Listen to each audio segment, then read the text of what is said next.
Hi friends, welcome back to value investing. यमटार technologies limited space, defence, nuclear as well as clean energy segment में mission critical या precision equipment cater करने वाली company. क्या ये company आने वाले टाइम पे हमें मल्टी बैगर रिटर्न्स बना के दे सकती है? अगर आप इसका इश्यू प्राइस से करंट प्राइस को कंपेयर करें तो ऑलमोस्ट इसने 4 टाइम्स के रिटर्न तो दे ही दिए हैं। तो क्या आने वाले टाइम पे भी अच्छे खासे रिटर्न दे सकते हैं? इनका ग्रोथ आउटलुक कैसा है उसके ऊपर डिस्कशन रहेगा। साथ ही में कंपनी का बिजनेस कैसा है, कंपनी के फंडामेंटल्स कैसे हैं, और साथ ही में थोड़ा सा टेक्निकल एनालिसिस भी करेंगे। मैं मेरा वाला ओपिनियन दूंगा, इसी के साथ साथ कुछ इंसाइट्स भी कंपनी के आपको इस वीडियो में मिलेगी। तो वीडियो को आप एंड तक जरूर देखिए, और अगर आपके पास टाइम की कमी है तो आप चाहे तो इसको और ज़्यादा स्पीड में देख सकते हैं। फिलहाल जो वीडियो की शुरुआत है वो कंपनी के प्रोफाइल से करते हैं, सब्सिक्वेंटली ये टॉपिक्स भी हम लोग उसमें डिस्कस करेंगे। सबसे पहले अगर यमटार का एस्टेब्लिशमेंट देखें तो वो हुआ था नवंबर 11, 1999 में। इसके पहले भी ये कंपनी काम कर रही थी, लेकिन वो पार्टनरशिप फर्म में थी। तो उन्होंने पार्टनरशिप को छोड़ दिया और प्राइवेट लिमिटेड करके एक एंटिटी एस्टेब्लिश की। जैसे मैंने बोला आपको कि ये कंपनी बेसिकली 4 सेगमेंट में काम करती है। सबसे पहला तो है क्लीन न्यूक्लियर सेगमेंट, ठीक है, न्यूक्लियर पावर, जहाँ पे इनका मेन क्लाइंट आता है NPCIL, ठीक है, जो कि इंडियन क्लाइंट है। तो ये जो भी न्यूक्लियर पावर प्लांट्स होते हैं उसके अंदर जो इक्विपमेंट लगते हैं, इनके पास कुछ इक्विपमेंट है जो ये प्रोवाइड करते हैं। सेकंड, जो स्पेस प्रोग्राम है जो इसरो चलाता है, तो उसके रिलेटेड जो क्रायोजेनिक इंजन है या फिर जो दूसरे और मिशन क्रिटिकल प्रोडक्ट्स है, ठीक है, तो वो भी जो है ये यमटार प्रोवाइड करता है। इसके बारे में और फर्दर डिस्कस करेंगे। थर्ड रहेगा डिफेंस सेक्टर, ठीक है। तो डिफेंस में भी ऐसे कुछ कुछ इक्विपमेंट होते हैं, कंप्लीट वाला नहीं बोल रहा हूं मैं, उस कंप्लीट जो ये रहेगा इक्विपमेंट रहेगा उसके अंदर जो छोटे छोटे इक्विपमेंट लगे रहेंगे, तो वो भी ये कंपनी बनाने का काम करती है। और लास्ट में अगर देखें हम लोग तो क्लीन एनर्जी सेगमेंट, तो जो हाइड्रोजन बॉक्सेस होते हैं और इलेक्ट्रोलाइजर्स होते हैं, जहां से हाइड्रोजन से ये कंपनी ये बनाती है, क्लीन एनर्जी बनाती है, ठीक है। तो उसके भी कुछ प्रोडक्ट्स है इनके वाले, जनरली उसको हॉट बॉक्सेस कहा जाता है, हॉट बॉक्सेस और इलेक्ट्रोलाइजर। तो ये भी प्रोडक्ट्स एक कंपनी बनाती है। तो इसके बारे में फर्दर और थोड़ा बहुत डिस्कशन होगा। अगर इनके पास सेगमेंट वाइज अगर प्रोडक्ट देखें तो 14 प्रोडक्ट्स है इनके पास न्यूक्लियर सेगमेंट में जो यूज होते हैं, ठीक है, जो पहला वर्टिकल हम लोगों ने डिस्कस किया था। 6 प्रोडक्ट है जो कि स्पेस एंड डिफेंस में यूज होते हैं। तो ये जो स्पेस एंड डिफेंस वाला सेक्शन था, तो उसमें इनके पास 6 प्रोडक्ट है, और 3 जो प्रोडक्ट है वो इनके पास क्लीन एनर्जी सेगमेंट में है, जिसमें से एक तो आएगा हॉट बॉक्सेस और एक रहेगा इलेक्ट्रोलाइजर, ठीक है। और इसी के साथ कंपनी ने कुछ रिसेंटली प्रोडक्ट ऐड किए जो कि जिनका यूसेज ऑलरेडी इन इंडस्ट्री में होता है। तो उसमें कौन से प्रोडक्ट है, ये वाला रिसेंट एडिशन है कंपनी का, बॉल स्क्रू, रोलर स्क्रू और वाटर लुब्रिकेटेड बेयरिंग। तो ये प्रोडक्ट जो है पहले वो इंपोर्ट किए जाते थे, तो कंपनी ने इंपोर्ट सब्स्टिट्यूशन क्रिएट किया, और जैसे इंडियन गवर्नमेंट कुछ इंपोर्ट सब्स्टिट्यूशन पे बैन लगा रही है, तो वहां पे ये कंपनी अपॉर्चुनिटी देख रही है और उसके अकॉर्डिंगली कंपनी नए नए प्रोडक्ट्स लॉन्च करने की कोशिश कर रही है। अभी ये R&D एफर्ट्स में और भी चीजें कंटिन्यू चल रही है, ठीक है। तो अभी के लिए अगर देखें तो कंपनी के पास 6 टोटल मैन्युफैक्चरिंग यूनिट है और एक एक्सपोर्ट ओरिएंटेड यूनिट है। तो ऐसे टोटल मिला के 7 यूनिट था। तो रिसेंटली कंपनी ने 8 यूनिट जो है वो अदिबाटला में एस्टेब्लिश किया है, और इसका काम है प्रिसीजन शीट मेटल कटिंग का, ठीक है। अभी ये वाला एरिया वगैरह कितना है इसका वाला मैं आपको दिखा देता हूं। तो ये है यूनिट 8 का शेड, ठीक है, जिसका साइज निकल गया था 140 बाय 50 मीटर का। अभी इसका जो हम लोगों ने वहां पे डिस्क्रिप्शन देखा था, तो इसका मेन काम जो है शीट मेटल वर्टिकल, मतलब यानी शीट मेटल का रिलेटेड जो भी काम होगा वो करने का रहेगा। और ये टोटल जो यूनिट 8 की जो फैसिलिटी है वो 9.6 एरिया में, 9.6 एकड़ के एरिया में फैली हुई है। यहाँ पे कंपनी और एक शेड ऐड करने की प्लान कर रही है, जिसमें ये स्पेशलाइज्ड फैब्रिकेशन वर्टिकल, यानी जो स्पेशलाइज्ड फैब्रिकेशन रहेगा उसका शेड एक बनाने की कोशिश करेगी। अभी ये जो रिक्वायरमेंट है ये इनलाइन विथ इसरो, और मुझे लग रहा है ये ब्लूम एनर्जी, इन दोनों के साथ ये इनलाइन है, ठीक है। इनके रिक्वायरमेंट के हिसाब से ये वाला प्लांट बनाया गया है। और ये जो फैसिलिटी आई है, या मेन क्लाइंट इनके वाले इसरो और ब्लूम एनर्जी रहेंगे यूनिट 8 के लिए, जिनके लिए इन्होंने एक्सपेंशन किया है। और ये फैसिलिटी जो है सॉरी, ये फैसिलिटी जो है वो एक्सपेक्टेड है फंक्शनल बाय हाफ ईयर 2022, यानी इस क्वार्टर में जो Q3 के नंबर रहेगा, इसमें मुझे लग रहा है थोड़ा बहुत इनका वाला कंट्रीब्यूशन ऐड हो जाएगा। हाफ ईयरली हो सकता है ये लास्ट क्वार्टर में थोड़े बहुत रेवेन्यू ऐड हुए, जो कि हमें ऑलरेडी फिगर थोड़ा सा इंप्रूव होता हुआ दिखाई दे रहा है Q1 के कंपेरिजन में, लेकिन Q3 में अच्छे खासे फिगर आने के चांसेस रहेंगे, ठीक है। इसके बाद यहाँ पे एक और आपको अपडेट देना चाहता हूँ कि ये, ठीक है, हम लोग फाइनेंशियल्स के टाइम पे इसको डिस्कस करेंगे। अभी कंपनी का जो ऑर्डर बुक है, ठीक है, एज ऑफ सितंबर 2021, ये रिसेंट फिगर है, अभी इस क्वार्टर के जो नंबर से आने के, जो कि आएंगे 10 फेब को, तो उसके पहले का ही अपडेट हमारे पास अवेलेबल है। सो उसके अकॉर्डिंगली सितंबर 2021 तक कंपनी के पास 2.2 टाइम्स के ऑर्डर है compare to the financial 21 revenue. So financial year 21 में इनके रेवेन्यू थे 248 करोड़ के। 1 मिनट, फाइनेंशियल ईयर 2021 में इनके वाले रेवेन्यू थे 248 करोड़ के, तो इसका अगर आप 2.2 टाइम्स निकालते हैं तो ये मोर देन 550 करोड़ के आ जाते हैं, 550, 560, 580 के आसपास, ठीक है। सो ये ऑर्डर बुक के रिगार्डिंग अपडेट मैंने आपको दे दिया। अभी कंपनी का जो आईपीओ आया था, जो प्राइस बैंड था इनका वाला, तो 575 था। इसके कंपैरिजन में देखें तो स्टॉक ऑलमोस्ट जो सीएमपी चल रहा है 2213 का, या फिर 2220 के मतलब 2200 के ऊपर का प्राइस पकड़ते, 2200 भी पकड़ लिया चलेगा। इसके कंपैरिजन में देखें तो लगभग ये ऑलमोस्ट 4 टाइम्स के आसपास का निकल गया था, जो कि काफी अच्छे जंप है। जो ये हुआ था मार्च 2021 में था, यानी 1 साल के भीतर ये ऑलमोस्ट 4 टाइम्स हुआ है अपनी इश्यू प्राइस से, और लिस्टिंग प्राइस से देखें तो ये ऑलमोस्ट 1.4 टाइम 1.3 टाइम्स हुआ है।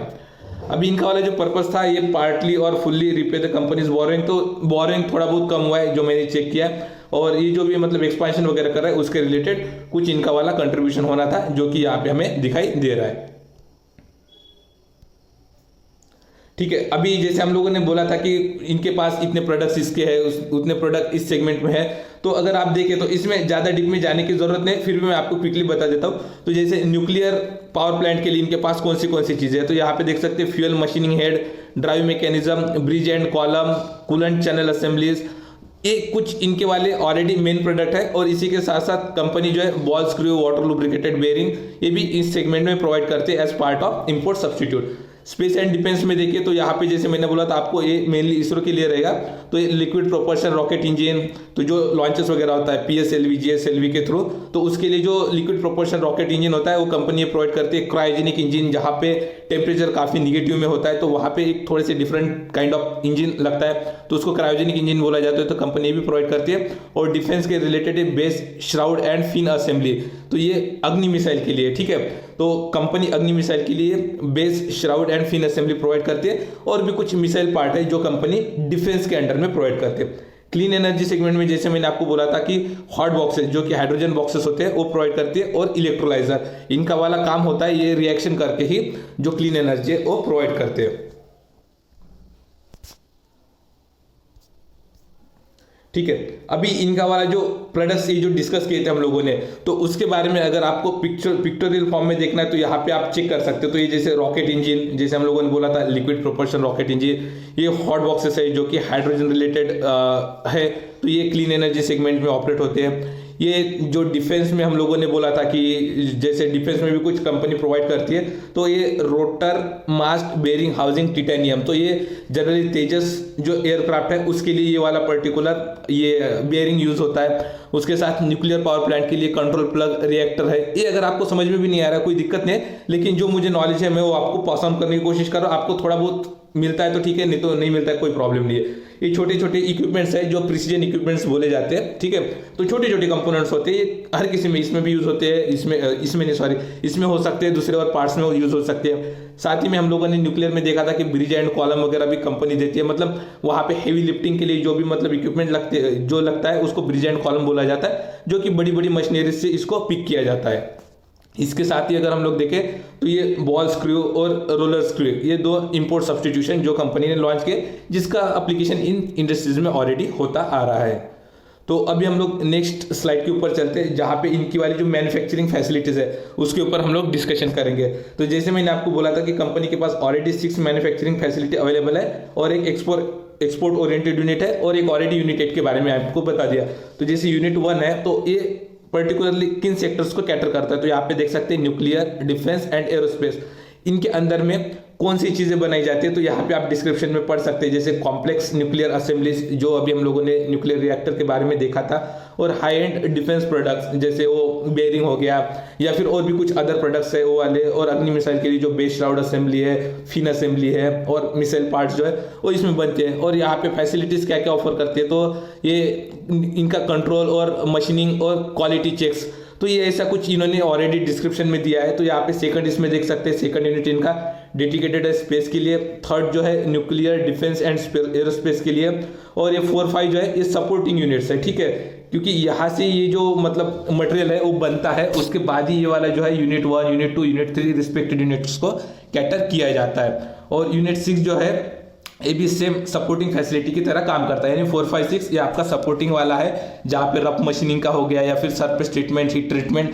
यानी एक तरीके से बोल सकते हैं जो कि मतलब रॉ मटेरियल होता है उसको एक तरीके से फिनिशिंग किया जा रहा है, उसके बाद ये रिस्पेक्टेड फैसिलिटी को दिया जा रहा है। और इसी के साथ ईओयू देखे तो ये ईओयू जो है इसका काम है मेनली जो ब्लूम एनर्जी है, इसके साथ साथ इनके जो मेन क्लाइंट्स है इल्बिट और राफेल करके, तो इनके लिए जो भी प्रोडक्ट्स वगैरह यहाँ पे मतलब टेस्ट वगैरह होते हैं, क्वालिटी चेक्स वगैरह किया जाता है, और उसके बाद यहाँ से ही वो प्रोडक्ट जो है दिए जाते हैं, मतलब कैटर किए जाते हैं ग्लोबल क्लाइंट्स को।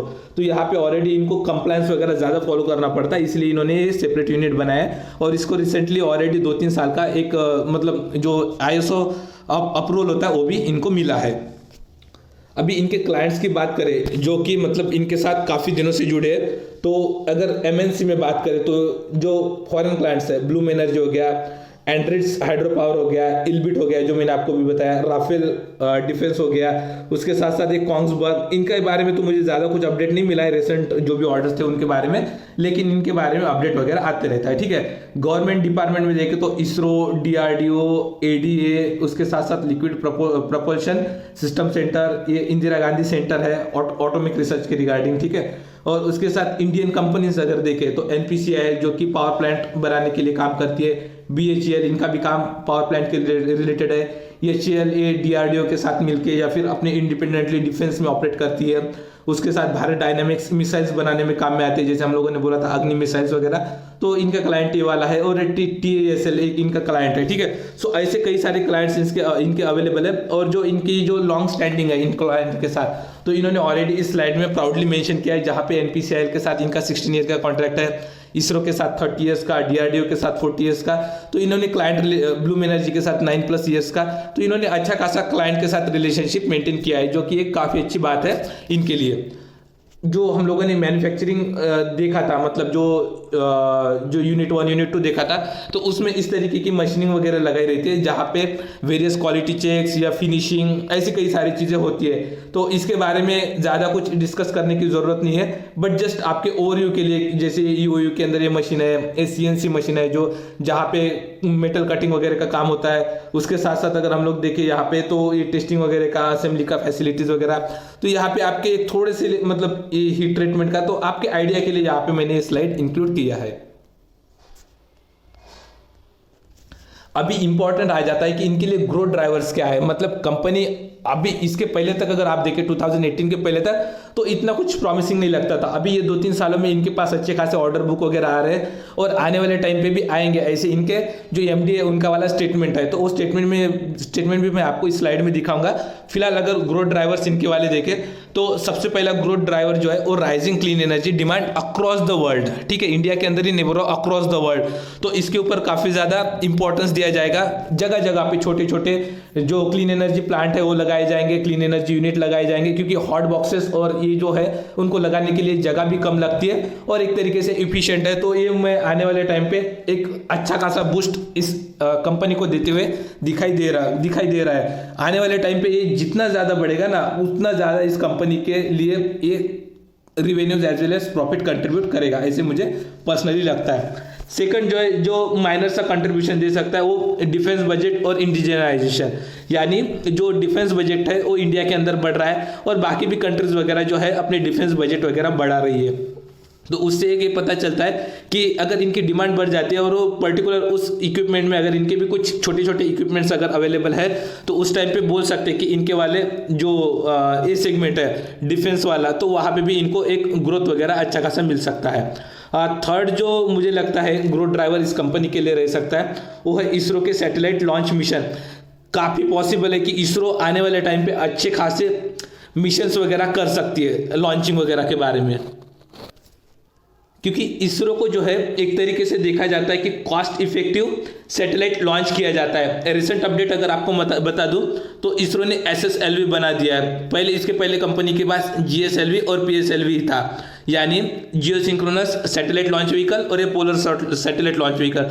अभी SSLV लाया है इन्होंने, तो इसमें क्या होगा कि ये स्मॉल सैटेलाइट जो रहेगा ना उसको भी ये कंपनी लॉन्च कर सकता है, इसरो लॉन्च कर सकता है। यानी एक SSLV के थ्रू 10, 15, 20 जितने भी है उतने स्मॉल सैटेलाइट लॉन्च कर सकती है। तो इसके लिए जो इंजन वगैरह लगेगा अगर ये कंपनी प्रोवाइड कर पाती है तो उस टाइम पे ये वाला भी जो है इनके कंट्रीब्यूशन में आएगा। PSLV GSLV के लिए तो ऑलरेडी ये कंपनी प्रोवाइड करती है, उसी के साथ अगर ये वाले मिशंस वगैरह इसरो के और बढ़ जाते हैं आने वाले टाइम पे, जो कि एक पॉसिबल चीज़ है मुझे लगता है आने वाले 2-3 सालों में, 4 सालों में, तो एक ग्रोथ ड्राइवर यहाँ पे ऐड हो सकता है।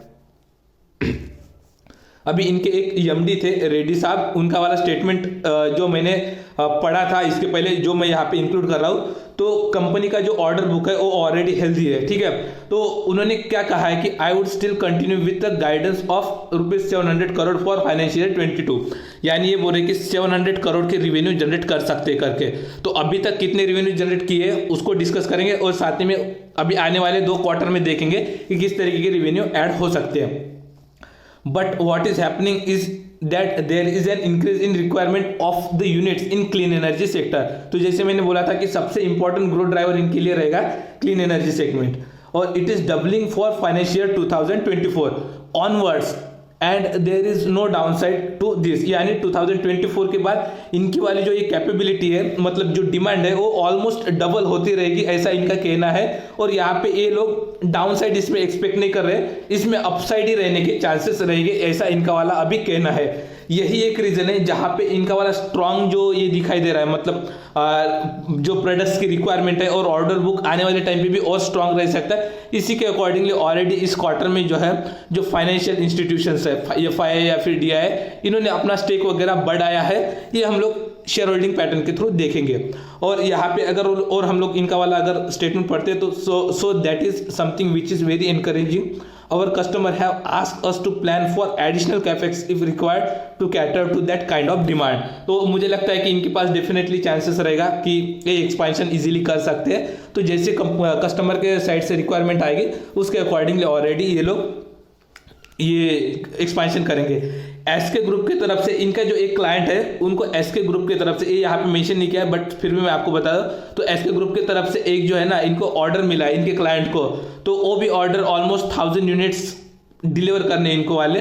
तो वो भी ऑर्डर यहाँ पे एक अपडेट था इनके बारे में। सो ये भी उन्होंने बोला था, यहाँ पे स्लाइड वगैरह काफी लंबी हो जाती है इसलिए मैंने इंक्लूड नहीं किया। तो वो भी एक जो है इनके वाले ग्रोथ में जो है ऑर्डर बुक में कंट्रीब्यूट करेगा आने वाले टाइम पे। जो रीजन मैंने आपके साथ अभी डिस्कस किया वही जो है, मतलब यहाँ पे कई सारी इन्वेस्टर मीट हुई है। अभी मैं आपको दिखाऊंगा नहीं क्योंकि और ज्यादा वीडियो लंबा हो जाएगा। मेरे अकॉर्डिंगली 10 से लेके 15 तो इन्वेस्टर मीट ऑलमोस्ट हुई है ये पास्ट 3 से लेके 4 मंथ्स के अंदर। तो उसके अंदर ऑलरेडी ये ग्रोथ आउटलुक जो इनको बताया गया होगा तो उसके अकॉर्डिंगली ऑलरेडी FI का स्टेक यहाँ पे 1.91% से बढ़ के 2.9 हुआ है, 1% के आसपास का इंक्रीज है। और यहाँ पे 0.78 या 0.78 के आसपास परसेंटेज का DI का भी स्टेक इंक्रीज हुआ है। और देखेंगे गोइंग फॉरवर्ड अगर ये वाला स्टेक और बढ़ता है तो आप समझ लेना कि इनके प्रोडक्ट्स वगैरह की डिमांड अच्छी खासी रहेगी और ग्रोथ वगैरह भी यहाँ से अच्छा खासा एक्सपेक्ट कर सकते हैं। ये सारी चीजें जो है ये कंपनी के बारे में बताई है मैंने, बिजनेसेस वगैरह के बारे में, ठीक है। सो इससे आपको आइडिया आ गया होगा अभी कि कंपनी किस सेगमेंट में काम करती है, क्लाइंट्स कौन से है, रिलेशनशिप कैसा है, किस तरीके का फ्यूचर में ग्रोथ आउटलुक हो सकता है। अभी हम लोग कंपनी के फंडामेंटल्स के बारे में देखेंगे। इसमें मैं आपको कंपैरिजन भी बताऊंगा कि लास्ट टाइम हम लोगों ने जब वीडियो कवर किया था उसके अगेंस्ट में करंट पैरामीटर कैसे है। तो सबसे पहले अभी मार्केट कैप देखें तो ये रेड कलर में है, जो लिखा हुआ है वो करंट वाला है और ये जो लिखा हुआ है वो प्रीवियस टाइम पे हम लोगों ने जब वीडियो को इसको कवर किया था इस कंपनी को उस टाइम का। तो अगर इनका मार्केट कैप देखें तो ऑलमोस्ट 2 टाइम से ज्यादा हुआ है, यानी जब इसको कवर किया था उससे ये प्राइस ऑलमोस्ट 2 टाइम से भी ज्यादा हुआ है। अगर स्टॉक का पी देखें तो 97.3 से बढ़ के 126 हुआ है। तो कोई कंसर्न फुल रह सकता है पी के अकॉर्डिंगली, बट पी जो है ऑलमोस्ट क्या होता है कि कंपनी के पास किस तरीके का डिमांड आएगा और कंपनी के जो बिजनेस है वो कैसा है। तो इस सेगमेंट में इसका पीयर्स तो मुझे कोई दिखाई नहीं देता है। अगर एग्जैक्ट पीयर की बात करें, पारस डिफेंस को अगर आप कंसीडर करते हैं जो कि मतलब इसी तरीके के सेगमेंट में ऑपरेट करते, एग्जैक्ट रेप्लिका नहीं है, कुछ प्रोडक्ट्स माइनर जो प्रोडक्ट्स है वो मिक्स होते हैं, तो उसका पी तो ऑलमोस्ट 180 के ऊपर चल रहा है, तो इसका पी तो उसके अकॉर्डिंगली कम ही है, राइट। सो पी के ऊपर हम लोग ज़्यादा फोकस नहीं कर सकते, ये मार्केट डिसाइड करता है, ये हम लोग डिसाइड नहीं करते। तो जब ये ऑलमोस्ट यही पी चल रहा था उस टाइम पे ऑलरेडी मैंने इस शेयर को पिक किया था। अगर इंडस्ट्री का पी देखें तो ये 35.7 दिखाता है, तो ये जो इंजीनियरिंग वाला है वो पी दिखा रहा है, लेकिन ये कंपनी का बिजनेस सेगमेंट अलग है, तो इंडस्ट्री के साथ भी कंपेयर करना इसका वाला ठीक नहीं रहेगा। आरओई देखें तो माइनर सा यहाँ पे फॉल दिख रहा है, लेकिन ये अबो 13% मेंटेन हुआ है। और आरओसी की बात करें तो ये 19.2 है, लास्ट टाइम पे जब कवर किया था ये 19.4 था, तो लगभग सिमिलर ही है, थोड़ा सा माइनर यहाँ पे हमें ड्रॉप दिखाई दे रहा है। फेस वैल्यू सेम है। डिविडेंड यील्ड, जो कि लास्ट टाइम पे हमें डिविडेंड कुछ नहीं मिला था, तो पर्टिकुलरली अभी के लिए मतलब जो लास्ट ईयर था तो वहाँ पे हमें 3 रुपीज़ का एक डिविडेंड मिला था, तो माइनर सा डिविडेंड देना भी अभी कंपनी ने स्टार्ट कर दिया। डेट टू इक्विटी जहाँ पे इन्होंने अपने पर्पस में इंक्लूड किया था जब ये आईपीओ लाया था, तो वहाँ पे थोड़ा सा हमें दिखाई दे रहा है कि डेट टू इक्विटी रेशियो वगैरह कम हुआ है। और करंट मार्केट प्राइस इसका वाला 2213 चल रहा है। जब लास्ट टाइम हम लोगों ने कवर किया था तो उस टाइम पे इसका वाला प्राइस चल रहा था 991 का, और वो कवरेज किया था हम लोगों ने 28 मई 2021, यानी एक साल के भीतर ही स्टॉक ऑलमोस्ट 120-130% के रिटर्न बना के दिया है। और स्प्लिट और बोनस की बात करें तो अभी तक ये कंपनी ने कुछ नहीं दिया है, सिर्फ हमें डिविडेंड जो है वो 3 रुपीज़ का लास्ट ईयर मिला है। अभी कंपनी का अगर फाइनेंशियल पैरामीटर देखिए, जैसे मैंने बोला था कि 2018 तक कंपनी के पास खासकर कुछ ऐसा ग्रोथ वाला पैरामीटर नहीं था, ठीक है, मतलब रिवेन्यूज वगैरह काफ़ी ज़्यादा बड़े थे, ऐसे कुछ नहीं था, क्योंकि उस टाइम पे जो क्लीन एनर्जी सेगमेंट है जो मेजरली कंट्रीब्यूट करता है इसमें, तो उसकी डिमांड जो है काफ़ी कम थी। सेकंड, डिफेंस के ऊपर भी उतना ज़्यादा एक्सपोजर नहीं दिया जाता था, माइनर सा एक्सपोजर रहता था। और इसरो का भी जो तो काम था वो भी मतलब ठीक ठाक तरीके से चलता था, तो सस्टेनेबल और माइनर से ऐसे ग्रोथ थी। लेकिन गोइंग फॉरवर्ड यहाँ पे डिमांड मुझे काफ़ी अच्छी ज़्यादा इंक्रीज होती हुई दिखाई दे रही है। तो यहाँ पे अगर हम लोग देखें लास्ट के 4-5 ईयर्स में, तो इनके वाले जो रेवेन्यूज है वो काफ़ी अच्छी तरीके से बढ़े, 157 करोड़ से अभी के लिए 270 करोड़ हुए हैं। और यहाँ पे अगर सेल्स देखें तो ये 100 करोड़ से इंप्रूव होके, मतलब लास्ट जो 2012 के पैरामीटर है उसके कंपैरिजन में देखें तो ये 270 हुए हैं, ठीक है। तो यहाँ पे ये 270 का जो पैरामीटर है जो प्रमोटर ने गाइडेंस दिया है, ये वाला 700 करोड़ हो सकता है करके। सो ऑलमोस्ट यहाँ से भी हमें 400-500 करोड़ के आसपास का रेवेन्यू ये दो क्वार्टर में आने के चांसेस है, यानी इनके वाले Q3 और Q4 के फिगर्स काफ़ी अच्छे आने के चांसेस है, ठीक है। Q4 में तो आएंगे ही आएंगे, क्योंकि ऑलरेडी जो ये वाला फिगर है Q4 में ब्लूम एनर्जी का एक लार्जेस्ट सिंगल ऑर्डर मिला था 220 करोड़ का, तो उसके रेवेन्यूज यहाँ पे Q4 में कंट्रीब्यूट होंगे। Q3 में जो भी ऑलरेडी इनका ऑर्डर बुक है वहां से ये लोग फुलफिल करेंगे, तो Q3 में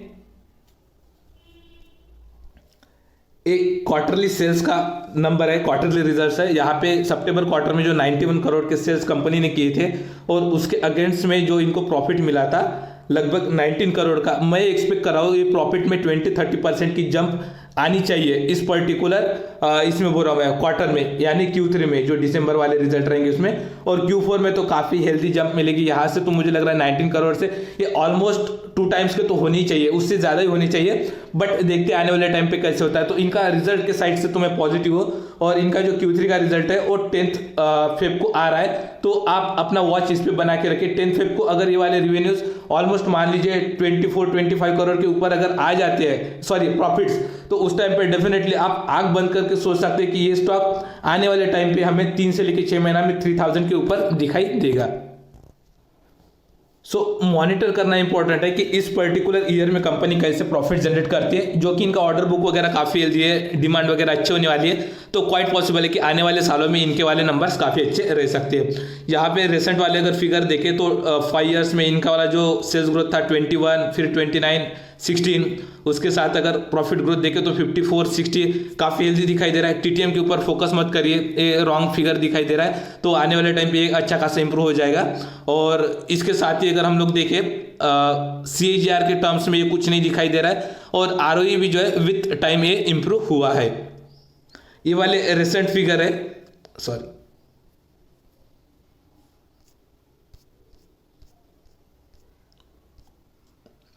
ओके, सो ये वाले रिसेंट फिगर है, ठीक है। ये वाले फिगर इससे बेटर ही हमें दिखाई देंगे आने वाले टाइम पे। तो यहाँ पे मैं फिनेंशियल पैरामीटर्स के साथ काफ़ी अच्छे ज़्यादा मतलब कंफर्टेबल हूँ, आने वाले टाइम पे डेफिनेटली मुझे अच्छा खासा ग्रोथ दिखाई दे रहा है। अभी इसका चार्ट प्राइस देखें तो ये ऑलमोस्ट 2200 जो है ना, इसके आसपास ही है, अप डाउन कर रहा है, ठीक है, यहाँ पे कंसोलिडेट कर रहा है। तो यहाँ पे ये किस चीज़ का वेट कर रहा है, ये वेट कर रहा है Q3 के रिजल्ट का, ठीक है। अगर Q3 के रिजल्ट अच्छे नहीं आते हैं, जो कि मुझे नहीं लग रहा है, लेकिन अगर अच्छे नहीं आते हैं तो उस टाइम पे ये दो सपोर्ट काम करेंगे। एक तो रहेगा 2000 का जो इमीडिएट सपोर्ट काम करेगा, और दूसरा रहेगा 1800 का जो कि सब्सिक्वेंटली काम करेगा। इसके नीचे जाता हुआ मैं इसको नहीं दिखाई दे रहा है। और मान लीजिए इनके वाले रिजल्ट्स एक्सपेक्टेशन से अच्छे आते हैं, जो कि मैंने ऑलरेडी बोला है कि लगभग अगर वो फिगर 23, 24, 25 करोड़ के ऊपर का अगर आ जाता है प्रॉफिट का Q3 में, तो उस टाइम पे डेफिनेटली आप लिख लीजिए कि ये फिगर मार्च या अप्रैल तक अगर मार्केट सब सही रहा तो 3000 तक के लेवल से टच करने की कोशिश करेगा, क्योंकि Q4 की अर्निंग्स काफ़ी बेटर आने वाली है, ऐसा मुझे पर्सनली लग रहा है। और जो जिस तरीके का डिमांड है इस कंपनी के लिए, उसके अकॉर्डिंगली मेरा 1 ईयर का टारगेट ये 3000 रहेगा, 3 ईयर का 5400 और 5 ईयर्स में ये 10,000। यानी अगर देखिए यहाँ से 2200 से अगर कंपेयर करें तो लगभग 5 टाइम्स की, मतलब 5 ईयर में 5 टाइम्स के रिटर्न्स बना के देने की कैपेबिलिटी ये स्टॉक रखता है, ऐसे मुझे पर्सनली लग रहा है। आपका व्यू थोड़ा बहुत हो सकता है डिफर करे, लेकिन मुझे लग रहा है कि जिस तरीके का इसके लिए डिमांड रहेगा और जैसा गाइडेंस दिया उसी के अकॉर्डिंगली अगर एग्जीक्यूशन होता है तो ये लेवल्स डेफिनेटली आते हुए दिखाई देंगे। शेयर होल्डिंग की बात करें तो यहाँ पे प्रमोटर के पास सबसे ज़्यादा स्टेक है 50.25 का, उसके बाद DI के पास आता है 24.14 का, उसके बाद आता है FI के पास जो कि लगभग 3% के आसपास का निकल के आता है, और पब्लिक के पास 22.57 का है। तो जैसे हम लोग बोलते हैं कि जो फ्यूचर ग्रोथ है, ठीक है, हमें किस टाइप के रिटर्न्स वगैरह एक्सपेक्ट कर सकते हैं, तो गोइंग फॉरवर्ड अगर ऐसा लगता है, ठीक है, कि इनकी वाली डिमांड वगैरह जो है काफ़ी अच्छी तरीके से बनी रहती है, ठीक है, क्योंकि क्लीन एनर्जी सेगमेंट में डिमांड कंटिन्यूसली बनी रह सकती है, हर कोई कंट्री ऑप्ट करेगा। अभी ये क्लाइंट किस तरीके से बढ़ाते हैं, किस तरीके से नए इक्विपमेंट्स वगैरह जो नए प्रोडक्ट्स है अपने इसमें ऐड करते हैं, तो उसके अकॉर्डिंगली इनकी वाली अगर रिक्वायरमेंट बनी रहती है, ग्रोथ आउटलुक अच्छा बना रहता है, तो हो सकता है कि ये कंपनी 30% के रिटर्न्स तो एवरी ईयर बना के दे, क्योंकि मैनेजमेंट ने ऑलरेडी 20 से लेकर 25% की ग्रोथ का एक्सपेक्टेशन ऑलरेडी दिया है। तो इसके अगेंस्ट में कंपनी 30% के रिटर्न्स जो प्रॉफिट के ऊपर है वो तो इजीली बना सकते हैं, ऐसा मेरा पर्सनली बिलीफ है। और उसके अकॉर्डिंगली अगर देखें तो ये वाला मैं अमाउंट जनरली लो कंसिडर करता हूँ, क्योंकि हर कोई ज़्यादा 30-40 हज़ार 50 हज़ार 1 लाख नहीं लगा पाता है, इंडियन पर्सपेक्टिव से मैं बोल रहा हूँ। तो उसके अकॉर्डिंगली अगर आप 20,000 भी अगर लगाते हैं और 30 का अगर आपका रिटर्न्स आप एक्सपेक्ट करते हैं, ठीक है, 20,000 ही लगाया तो बहुत ज़्यादा इन्वेस्टमेंट नहीं है, बोल सकते हैं ठीक ठाक इन्वेस्टमेंट है। तो इसको अगर आप लॉन्ग टर्म के लिए अगर होल्ड रखते हैं, क्योंकि मेजरली जो वेल्थ है वो आपको लॉन्ग टर्म में दिखाई देती है, तो 15 ईयर 20 ईयर का अगर आप होरिजन रखते हैं, तो जैसे 20 ईयर में अगर आप यहाँ पे देखेंगे तो ये वाला फिगर निकल के आता है 38 लाख का, और अगर आप गोइंग फॉरवर्ड अगर इसको होल्ड करते हैं तो ये 1.4 करोड़ के आसपास तक का भी रिटर्न बना के देने की पॉसिबिलिटी रखता है। लेकिन इसका वाला जो ये है परसेंटेज, CAGR परसेंटेज, वो 30 ईयर मेंटेन होना चाहिए आने वाले टाइम पे। मतलब इतना आगे का तो हम लोग देख नहीं पाते, लेकिन अभी के लिए एटलीस्ट 5 इयर्स के लिए तो मैं देख रहा हूँ कि ये मोर देन 30% की बना के देगा। उसके बाद में देखेंगे कि ये किस तरीके के रिटर्न और बना के दे सकता है। तो मेरे अकॉर्डिंगली आपने इस शेयर में पर्टिकुलरली कंपाउंडिंग का बेनिफिट लेना चाहिए, जो वॉरेन बफेट साहब ने यहाँ पे हमें कंपाउंडिंग सिखाई है, जहाँ से उनकी वेल्थ बनी है। तो कंपाउंडिंग का मैजिक जो है उसको डेफिनेटली आपने एक्सपीरियंस करना चाहिए, ऐसे मुझे लगता है। और इसी के साथ इस वीडियो को क्लोजिंग करते हैं। मेरे जो थॉट्स है, तो मैं तो ऑलरेडी इसमें 940 के प्राइस से इन्वेस्टेड हूँ, तो इसमें मैं कंटिन्यू करने वाला हूँ जब तक मुझे लगता है कि इसकी डिमांड कम नहीं हो रही है, ये नहीं हो रही है, सब चीज़ें सही चल रही है, तो तब तक तो मैं इसमें कंटिन्यूसली बना रहूँगा। मुझे लगता है कि आने वाले टाइम पे भी ये 5-10 बेगर 15 बेगर्स के रिटर्न बना के दे सकता है। तो इसमें तो कुछ ऐसा दो राय नहीं है कि ये रिटर्न बना के नहीं देगा करके। हाँ, आपके पोर्टफोलियो का आप 2-3% का स्टेक या ज़्यादा से ज़्यादा 5% का 5% वैसे देना नहीं चाहिए, लेकिन कोई अगर रिस्क लेना चाहते हो 5% तक जा सकता है। 3%, 2 से लेकर 3% मेरे अकॉर्डिंगली ठीक रहेगा स्टेक देने के लिए। आने वाले टाइम पे अच्छे खासे रिटर्न बना के देगा, और इसके लिए जो आउटलुक है वो काफ़ी पॉजिटिव है इंडस्ट्री का भी, और मेरे साइड से भी मुझे लगता है कि आने वाले टाइम पे अच्छे खासे रिटर्न बना के देने की कैपेबिलिटी रखता है। तो ये जो भी चीज़ें मैंने फैक्ट बेसिस पे आपको बताई है, वीडियो अच्छा लगा है तो लाइक करिए, दोस्तों के साथ शेयर करिए और इस चैनल को सब्सक्राइब करिए। फर्दर कुछ आपके सजेशंस है तो आप कमेंट बॉक्स में आप बता सकते हैं। आई होप ये वीडियो आपको अच्छा लगा होगा। Thanks for watching this video. मिलते हैं नेक्स्ट वीडियो में, तब तक के लिए बाय बाय।